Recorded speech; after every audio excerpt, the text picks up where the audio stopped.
£2 anyway, so why can't I speak? My voice. We won't talk about that. That's just who I am. I'm just a ghost.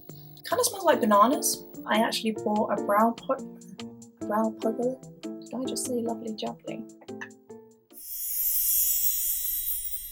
Hi guys, welcome back to my channel. It's been a little while, but I am back with a first impressions video. I'm going to be doing another testing a full face of one brand of makeup. So as you can tell from the title, I am going to be doing a full face of Wet n Wild makeup. I was sort of inspired to do a full face of this brand because I have seen a few people really raving about this new dewy version of the Photo Focus foundation from them. So I really wanted to pick this up anyway and test it out because it was only a few pounds. So if it turns out to be a really good foundation, then that is amazing value. And because everything was super inexpensive on there, I just decided why not pick up a few extra bits. So I picked up enough to do a full face, and I'm really excited to test out this brand and see what really works. So the only two products that I didn't manage to get was a primer and a setting powder. And I don't actually know if Wet n Wild do primers or setting powders, but I couldn't see any on the Beauty Bay website, which is where I picked all this stuff up from. So I'm just going to be going straight in with the foundation and skipping primer altogether. So as I said, this is the dewy version of the Photo Focus foundation. From what I can tell, they had an original version, but that was more of a matte finish. So they brought out a dewy finish, and I'm really excited to try this out considering I've seen a few people really loving this. I got the shade Nude Ivory, and it says light neutral. And this was a bit of a risk with the shade selection because they didn't really seem to have that many shades on there at all. So that was a bit of an immediate disappointment because they had barely any shades to pick from at all, and they all seemed to be sort of light to medium ones. So that's really not that great in terms of diversity and catering to all different kinds of skin tones. I'm not sure if they usually have darker versions of this and they were just all sold out, but there just didn't seem to be much variation in terms of what I could choose from the website. Having real trouble opening this. I'm so weak.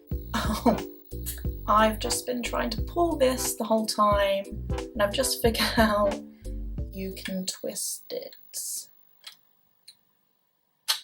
We won't talk about that. I was expecting a pump, but now I am remembering back to the videos that I've seen on this, and I am remembering the spatula, so that is a bit messy, but let's give it a go.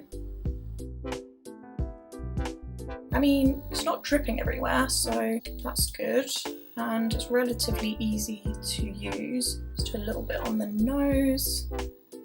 I have no idea if this is going to match me or be too pale or too pink, but let's give it a go.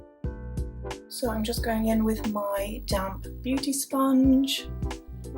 That is blending out really, really easily so far. Sorry, I forgot to zoom you in there. Now you can actually see.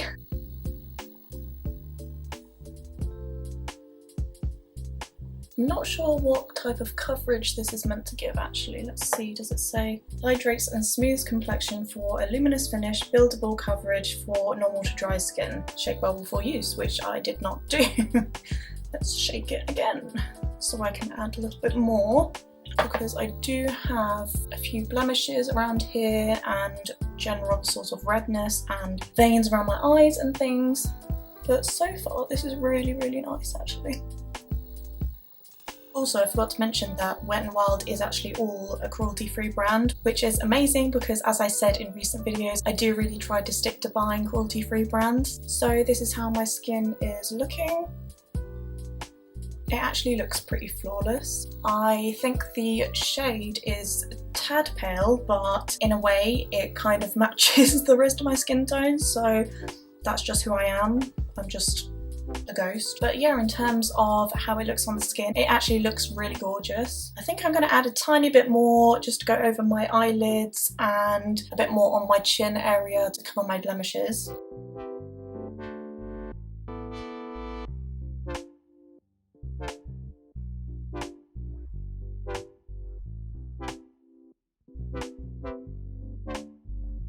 So here's a little close-up of my skin.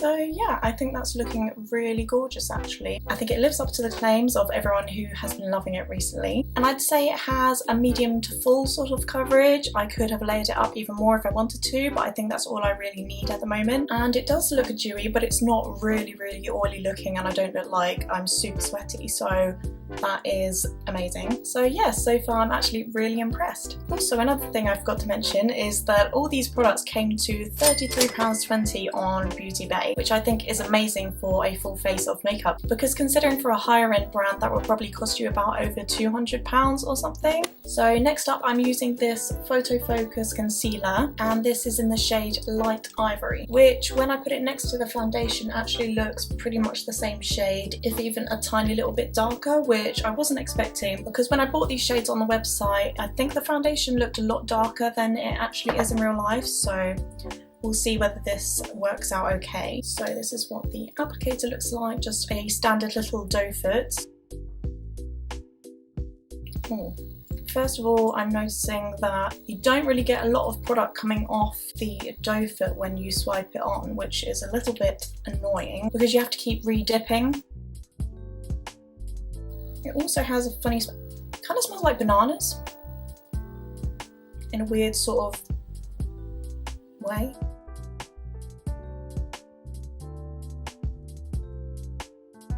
And a bit on my forehead. So let's see how that goes.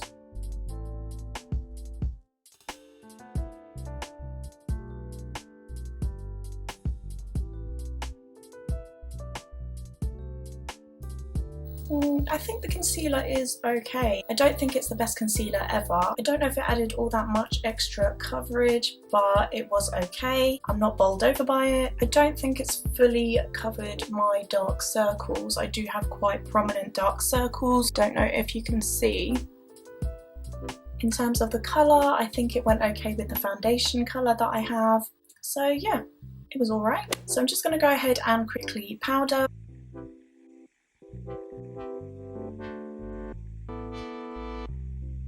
Okay, so next is bronzer. This is the Colour Icon Ticket to Brazil bronzer, and this actually looks like a really nice colour. When I selected this on the website, it did look really pale, and I was worried that it would come looking like it wasn't going to add anything to my face at all, but I am really relieved that it looks like a lovely warm bronzy colour. I think this was the lightest shade, so they definitely did have quite a few darker ones, so hopefully that would work for a darker skin tone. And this is what the bronzer looks like inside. Looking at the pan, it does look like it could have a bit of a sheen to it, so let's give it a go.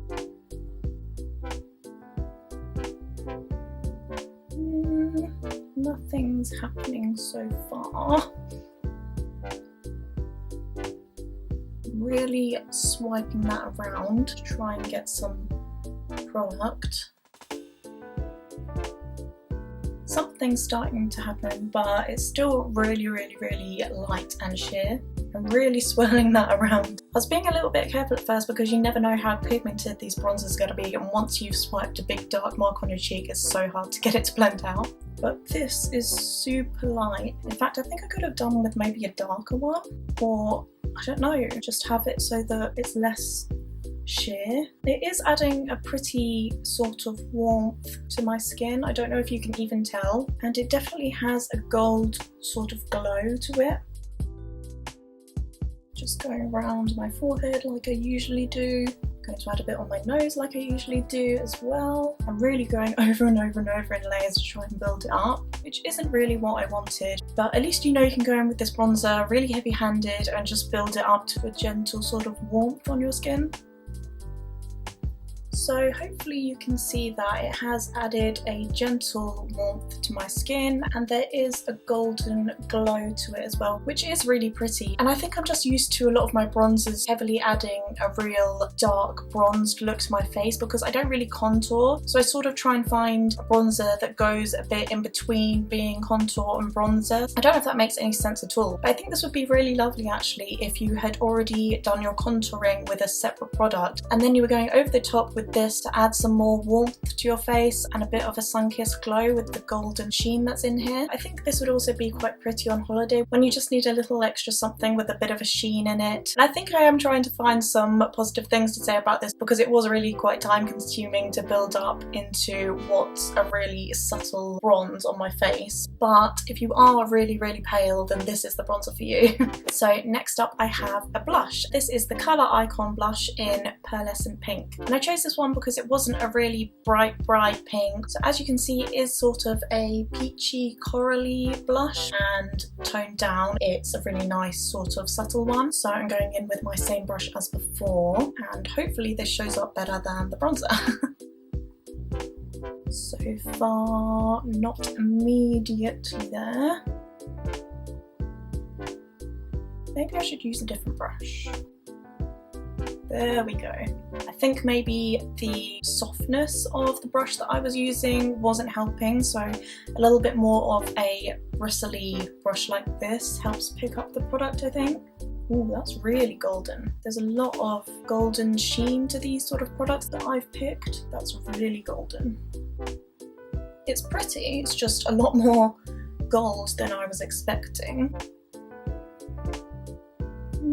I'm not sure how I feel about that. Like, it is a really pretty colour, but I think I just prefer if it was matte and didn't have all the sheen in it, or maybe just a tiny bit of sheen, because it's mostly just acting as a highlighter now, and I just want my blush to be a blush and then I can add highlight to the top of it if I want, if you know what I mean.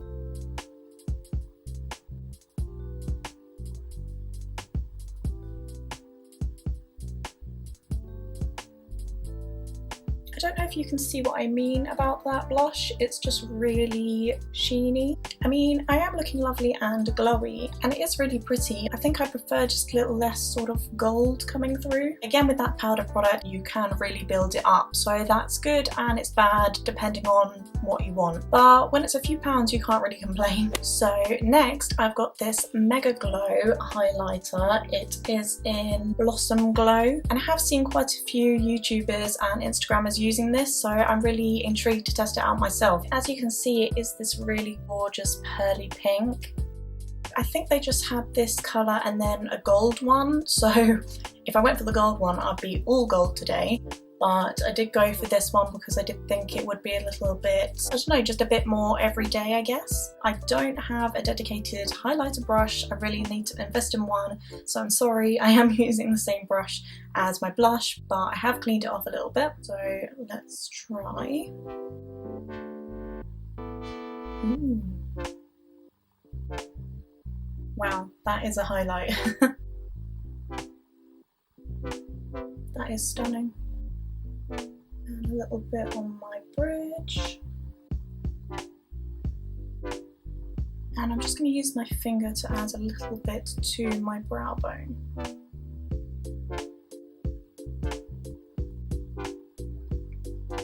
That is a stunning highlighter. I'm just not sure if it's mixed a little bit with the gold from the blush. I don't know if you can see what I mean, but it's more of like a peachy, pinky glow on my cheeks compared to where I put it on my brow bone, which is obviously where I didn't have any blush. So I think if I was to use these products again, I would probably use the blush and the highlighter separately and not together, but this was stunning. And again, for only a few pounds, I think it's really worth it, and you get quite a lot of highlighter in here. So I forgot altogether that I actually bought a brow product to try, so let's do my brows. I thought they were looking a little bit wild. This is the Retractable Brow Pencil in Ash Brown. So this is a little triangular shaped twist up. Does it twist?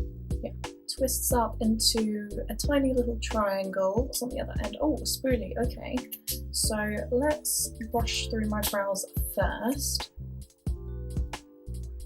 And again, I chose Ash Brown because it looked the closest to my natural root colour. So I think they did have a blonde colour and a black colour. I'm not entirely sure, but they definitely did have a few to choose from. These types of brow products actually scare me a little bit.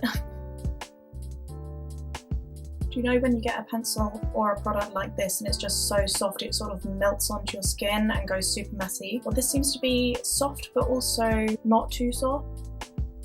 Colour is nice as well.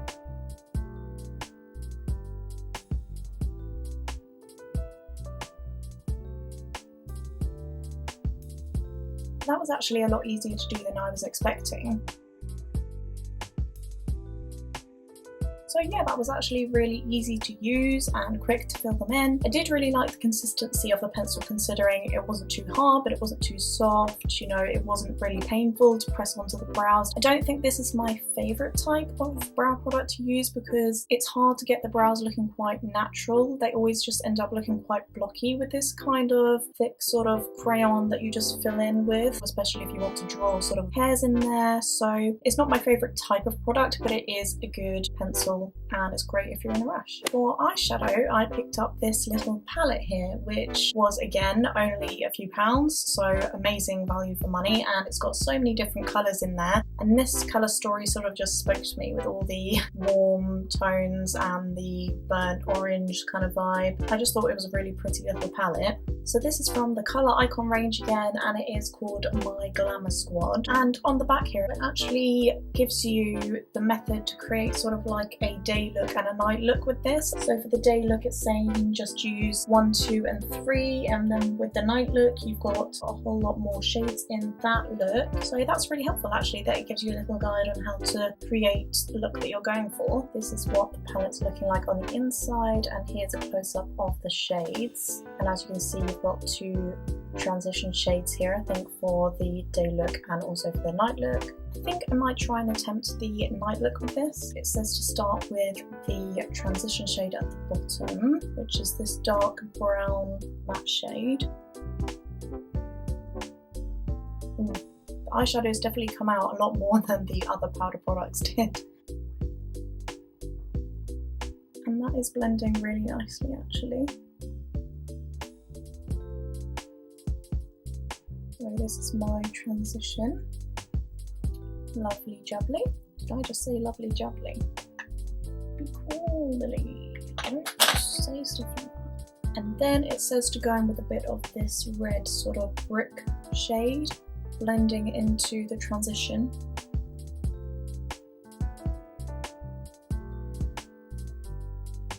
Expected it to be sort of like a warm reddy colour, but it's definitely coming out more like a dark brown or a dark reddy brown.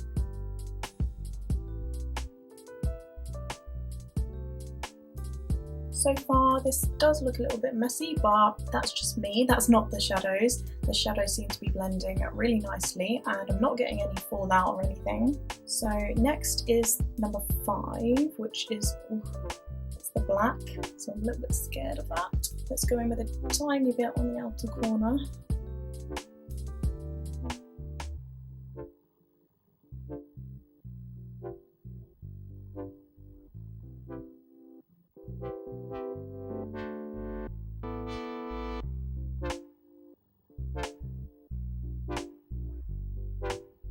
Okay, so I've just gone in with some black on the outer corners and it's looking super uneven at the moment, but that's the best I'm going to do for now. And then it says to do 7 all over the lid, which is this pink shimmery shade here. I think I'm just going to use my finger because that's how these shadows tend to work best. Ooh, that does come out a lot darker on your finger than it is in the pan. It comes out like more of a browny shimmery shade. Okay, so I'm just going to blend that black in a little bit more into the lid colour. And then it says to use the colour 2 around the edges on the brow bone. So I'm taking a bit of that light gold shimmery shade and I'm just going to sweep around the edges with that.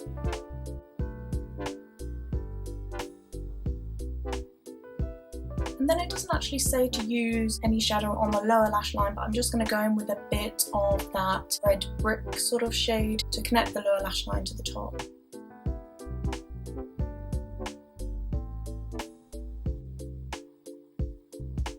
Okay, so lastly for the eyes, I've got the Mega Length Mascara. And I chose this mascara because it seemed to have the best reviews on Beauty Bay, so let's hope that it's a good mascara. And this is what the wand looks like. Oh, it's really skinny. And it's a plastic wand, which sometimes I like, sometimes I don't. These types of plastic bristles do tend to sort of scratch my eyelid sometimes, and that's sort of what's happening. But It's not the end of the world. I do quite like the skinniness of the wand actually, it doesn't sort of get in the way. So that's one coat and it's not blowing me away. I mean, the lashes are sort of nicely defined and they're not clumping together. I think I just wanted a little bit more from it, so I'm going to try and go over with a second coat, I think.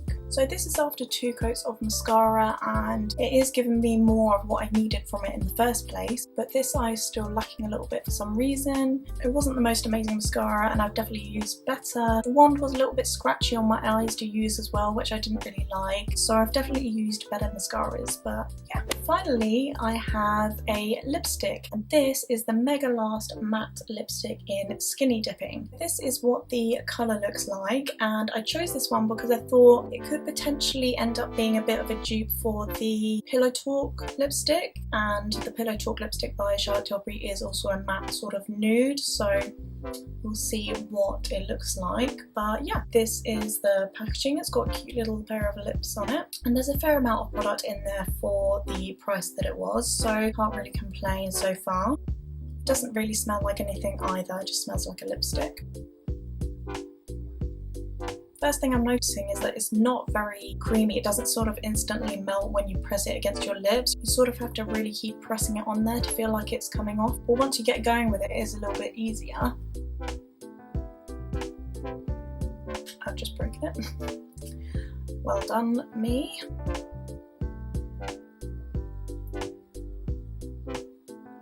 So that's the lipstick. It's definitely not as creamy and it doesn't feel as hydrating as the Charlotte Tilbury one, but I think that's to be expected considering the price difference, so I definitely wasn't expecting exactly the same quality, but it's actually okay for a matte lipstick. It still feels relatively soft on the lips and it doesn't feel like it's cracking or drying them out, which sometimes matte lipsticks can really make your lips look super dry, but this still has a bit of creaminess to it and it is a pretty colour. I think if I was to wear this I would probably make sure my lips were either really hydrated or wear a lip gloss over the top, but the colour is pretty close, I'd say, to Pillow Talk. Not an exact match, but it's still pretty close. So this is my finished full face of Wet n Wild makeup. What do we think? I'm really sorry about how dark it's gotten. The natural light is fading fast these days. Summer has come to an end and it's really sad, so I'm just going to quickly wrap this up. But overall, my final thoughts are that Wet n Wild is a really great brand if you're looking for super inexpensive makeup that's value for money and it's cruelty free and you get a decent amount of product for what you pay for. The products I would say I was most impressed with were the foundation for sure. That was really great. It gave me good coverage, it gave me a really sort of dewy natural finish but not too dewy. The blush was a really pretty colour, just too much gold sheen in it I think for me. The concealer I'd give or take, and the mascara I'd give or take. The brow pencil was nice for if you're in a rush on the go, and the eyeshadow palette I was really impressed with. I think that all the shadows were really pigmented and easy to blend, and this was definitely worth the money because you can create quite a few looks out of this actually. And the lipstick I think is actually a pretty nice cheap alternative for Pillow Talk. So yeah, all round I'm pretty happy. Thank you so much for watching the video. Let me know what you think of the products that I tried out. If you enjoyed it, please remember to subscribe, it means so much to me, and give me a big like down below, and hopefully I will see you in my next video.